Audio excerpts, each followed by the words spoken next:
रूस से तेल भारत खरीद रहा है, लेकिन परेशानी अमेरिकी राष्ट्रपति डोनाल्ड ट्रंप को हो रही है। सरकार अपनी तरफ से उनको लगातार जवाब देती जा रही है, लेकिन अब इस विवाद में इंडियन आर्मी की भी एंट्री हो चुकी है। सेना ने इतिहास के दशकों पुराने अध्याय को याद दिलाया और इस याद को ताजा करते हुए उन्होंने 1971 के बांग्लादेश मुक्ति संग्राम के दौरान पाकिस्तान को दी गई अमेरिकी सैन्य सहायता का भी जिक्र किया। तो आइए विस्तार से आपको बताते हैं इस मामले की पूरी परतें और समझते हैं कि आखिर ये घटना भारत यूएस रिश्ते को कैसे प्रभावित कर सकती है।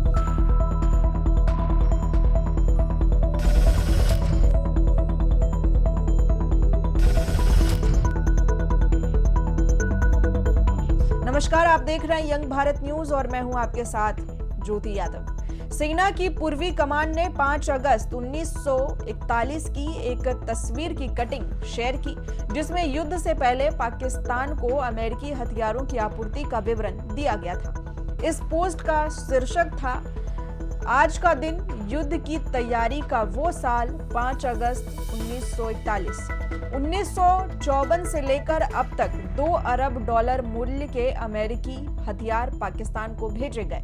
ये लेख तत्कालीन रक्षा उत्पादन मंत्री वीसी शुक्ला के संसद में दिए गए भाषण से जुड़ा है। इसमें उन्होंने कहा था कि हालांकि फ्रांस और सोवियत संघ ने पाकिस्तान को हथियार बेचने से इनकार किया था, लेकिन अमेरिका ने हथियार आपूर्ति जारी रखी। वीसी शुक्ला ने बांग्लादेश में इस्लामाबाद की आक्रामकता को नजरअंदाज करने को लेकर नाटो देशों को भी कटघरे में खड़ा किया। उनका दावा था कि अमेरिका और चीन दोनों ने पाकिस्तान को औने पौने दामों पर हथियार बेचे। इसका अर्थ था कि इस्लामाबाद ने 1971 का युद्ध अमेरिकी और चीनी हथियारों से लड़ा था। सेना की यह पोस्ट रूसी तेल खरीदने पर ट्रंप की नई दिल्ली को धमकी के ठीक 24 घंटे बाद आई है। ट्रंप ने कहा था कि भारत अगर मॉस्को के साथ अपने ऊर्जा संबंधों को वापस नहीं लेता है तो वो भारत से मोटा टैरिफ वसूल करेगा। हालांकि सरकार ने ट्रंप को करारा जवाब दिया है। ट्रंप भारत को भारी टैरिफ लगाने की धमकी तो दे रहा है, लेकिन पाकिस्तान के प्रति उनका रुख नरम हो रहा है। उन्होंने पाकिस्तानी वस्तुओं पर शुल्क 29% से घटाकर 19% कर दिया, जबकि भारत सहित दूसरे कई देशों के लिए ये दरें काफी बढ़ा दी गई। टैरिफ को लेकर ये राहत इस्लामाबाद और ट्रंप के बीच कई दौर की बातचीत के बाद आई है।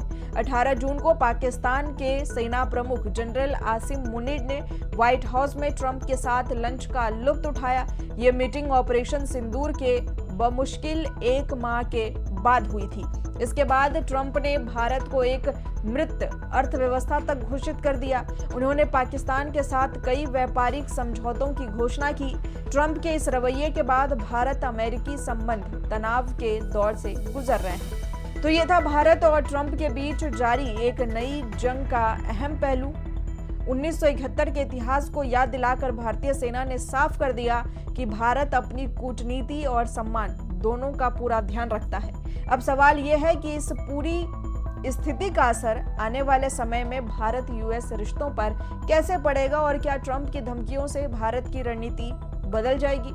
आपकी राय क्या है, नीचे कमेंट बॉक्स में लिखकर जरूर बताइए। वीडियो पसंद आया हो तो लाइक और शेयर जरूर करें। इसी तरह की तमाम अपडेट्स के लिए जुड़े रहें हमारे साथ और देखते रहें यंग भारत न्यूज।